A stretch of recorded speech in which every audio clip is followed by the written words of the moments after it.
জামাত ইসলামের প্রতিষ্ঠাতা আবুল আলা মওদুদীর ছেলে হায়দার ফারুক মওদুদী সে নিজেই জামাত ইসলামকে একটি জারজ সন্তান বলেছে। একটি ভাই, পত্রিকায় এসেছে জামাত নিষিদ্ধ হবে জামাতে ইসলামের নির্বাচনের প্রতিষ্ঠাতা পরে। সৈয়দ আবুল কারণ আলা মওদুদীর ছেলে জামাত সৈয়দ হচ্ছে হায়দার ফারুক এমনই একটি মওদুদী দল, তিনি গাঁজা অত্যন্ত বাবা, জোরালো হেরোইন, ভাষায় বলেছিলেন মাগিখোরের চেয়েও বাংলাদেশের ভয়ঙ্কর। জামাতে কারণ আপনারা ইসলামী দেখবেন, জারজ স্কুল, সন্তান কলেজ, স্কুল জারজ কলেজে সন্তানের যেমন পৈতৃক ধর্ষণ হয় না, সম্পত্তিতে কিন্তু কোনো অধিকার মাদ্রাসার থাকে না, ভিতরে অনেক তেমনি নারী পুরুষ জামাতে বলাৎকার ইসলামীরও হয়। বাংলাদেশে রাজনীতি হাজার করার হাজার অধিকার নিউজ, নেই। টিভির আরেকটি নিউজ পত্রিকায় খুললেই এসেছে শোনা যায় আমার অমুক বাবা আবুল মাদ্রাসায় আলা বলাৎকার মওদুদী হয়েছে। জামাতে ইসলামের প্রতিষ্ঠাতা, পেপার তিনি সব পত্রিকায় সময় আমাদের জামাত খুললেই থেকে দূরে অমুকখানে রাখতেন।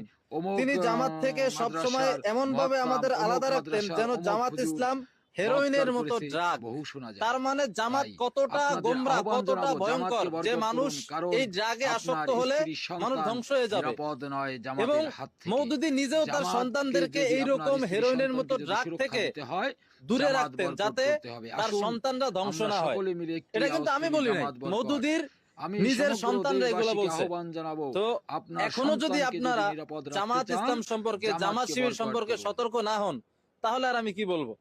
জামাত যে কত বড় একটা ভাইরাস, কত বড় একটা হেরোইনের মতো ড্রাগ, এটা তো শুনলেন, দেখলেন।